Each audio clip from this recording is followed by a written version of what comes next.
ఇప్పుడిప్పుడే కోలుకుంటున్న తెలుగు రాష్ట్రాలపై మరో బాంబు పడనుంది. తెలుగు రాష్ట్రాలకు మరో ముప్పు పొంచి ఉందని వాతావరణ శాఖ సమాచారం. ఈ నెల 20వ తేదీ నుంచి కోస్తాంధ్ర జిల్లాల్లో భారీ వర్షాలకు అవకాశం ఉందని తెలుస్తుంది.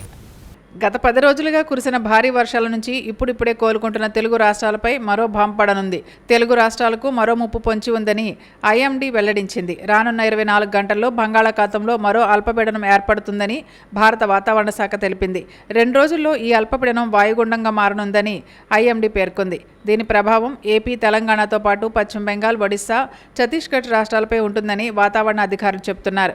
ఈ అల్పపీడన ప్రభావంతో ఏపీలో మరోసారి భారీ నుంచి అతి భారీ వర్షాలు కురిసే అవకాశం ఉన్నట్లు వెల్లడించింది.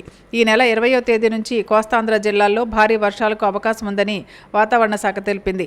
అటు తెలంగాణలోని పలు జిల్లాల్లో తేలికపాటి నుంచి మోస్తరు వర్షాలు పడతాయని హైదరాబాద్ కేంద్రంగా పనిచేస్తున్న వాతావరణ శాఖ అధికారులు తెలిపారు. దీంతో శ్రీకాకుళం, విజయనగరం, పార్వతీపురం, మన్యం, విశాఖపట్నం జిల్లాల్లో మరోసారి భారీ వర్షాలు కురుస్తాయని వాతావరణ శాఖ అధికారులు తెలిపారు. ఉత్తర కోస్తాకు సమీపంగా రుతుపవన ద్రోణి కొనసాగుతున్న నేపథ్యంలో అల్పపీడనాలు ఏర్పడే అవకాశాలు ఎక్కువగా ఉన్నట్లు అధికారులు వెల్లడించారు. దీంతో కోస్తాంధ్రలో మరోసారి భారీ వర్షాలు పడే అవకాశం ఉన్నట్లు